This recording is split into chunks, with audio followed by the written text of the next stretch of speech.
Welcome to The Last Breakfast. Please enjoy the video. In this video, I will explain how to learn SQL for data science. First, understand that SQL is absolutely essential for anyone working with data, allowing you to extract, transform, and analyze information efficiently. We'll start by mastering the foundational commands such as select and from, which are your entry points into any database. Consistent practice with varied datasets is key to building a strong, intuitive grasp of these core concepts. Moving on, let's dive into essential SQL commands that form the backbone of data querying. You'll learn to filter your data with precision using the where clause, allowing you to pinpoint specific records. Next, mastering order by will enable you to sort your results in ascending or descending order, making data interpretation much clearer. Finally, we'll explore how to group data using group by, combined with aggregate functions like count or AVG, to summarize large datasets into meaningful insights.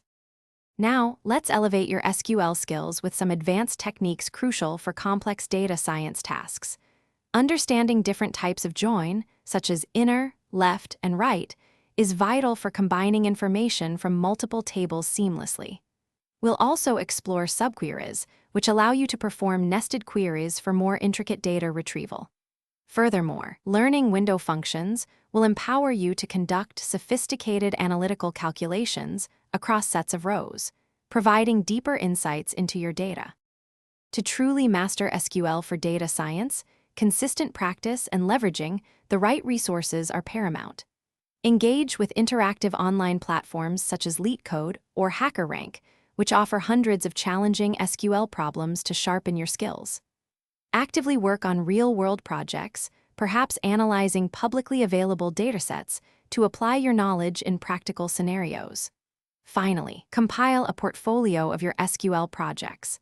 This will effectively showcase your data manipulation and analytical abilities to potential employers. Thanks for watching. If this was helpful, leave a like and consider subscribing. See you next time.